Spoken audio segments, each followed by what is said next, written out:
Well, hey, welcome back, kids. Glad to see you. This time, we're getting into lesson 2 of this module, the branches of geography.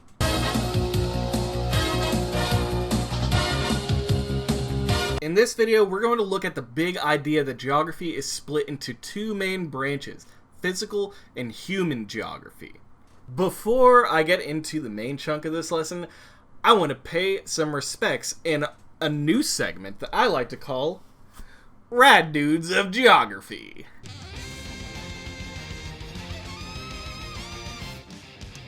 What's up, gamers? For our first dude, we're talking about my boy Eratosthenes. Why is he important? First off, he was one of the first people in the world to use and coin the term geography. He was a brilliant mathematician, a geographer, a poet, an astronomer, and a music theorist. My dude Eratosthenes loved learning so much that he became the chief librarian of Alexandria when he was 30.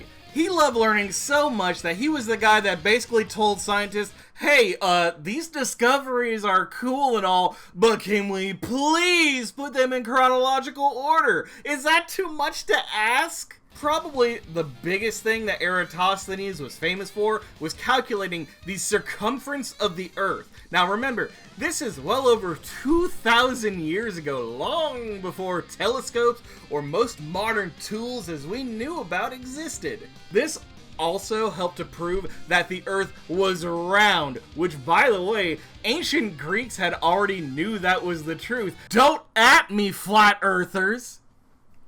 If you want to learn more about this, I linked a video of this dude in the doobly-doo. Well, that was different, but hey, let's get back to physical geography, which, remember, is the study of the world's physical geographic features. That includes landforms like bodies of water, climates, soils, and plants. What physical geographers set out to do is find out how the physical world works. They answer their questions by taking measurements and recording data like we talked about last time. So why do they do this? Well, for one, they do it because they love to learn, and learning is cool. And they also study the world to understand how it changes, and how we can prepare for these changes. For example, knowing what causes a volcano to erupt, and how dangerous the eruption could be, and how to really prevent a lot of injuries when those kinds of things happen. Human geography, on the other hand, is the study of the world's human geographical features, which include people, community, and landscapes. Put simply, they study people, past and present. They study why humans live in certain areas or what people do. They might ask, what jobs do people in Lawton have? What kind of crops do they grow? What makes people move from place to Lawton? Since the world is a pretty big place, it's basically impossible to study every part of human geography. And because of that, human geographers choose a small area to study, like studying only the lives of people who live in West Africa. And sometimes human geographers will look at an aspect of human life instead of an area. So they'll look at aspects like how do economics or politics or coronavirus, how does that affect people's lives? So what's the point in studying human geography? Most importantly, human geographers study how people in different places address the needs for food, water, and shelter. And in some cases, these studies can lead to improvements in these countries that have very little access to those sorts of things.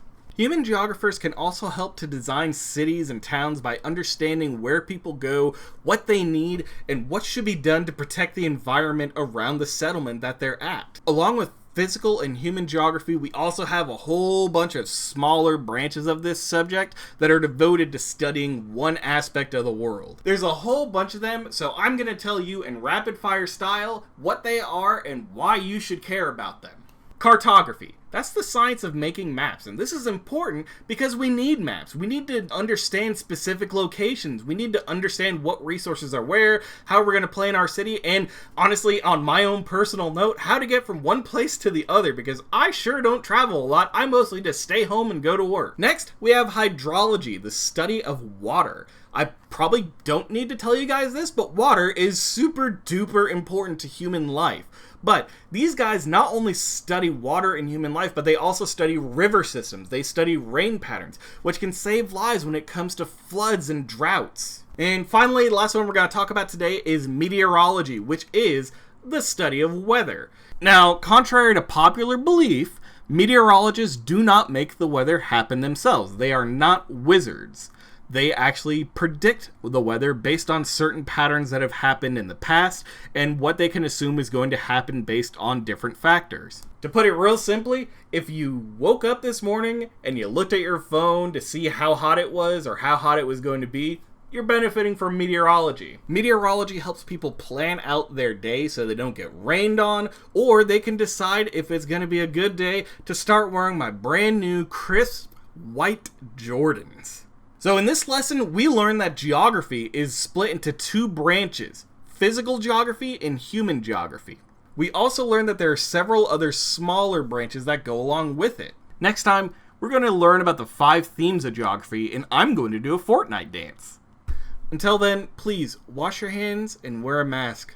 God bless, and happy painting. We'll see you next time.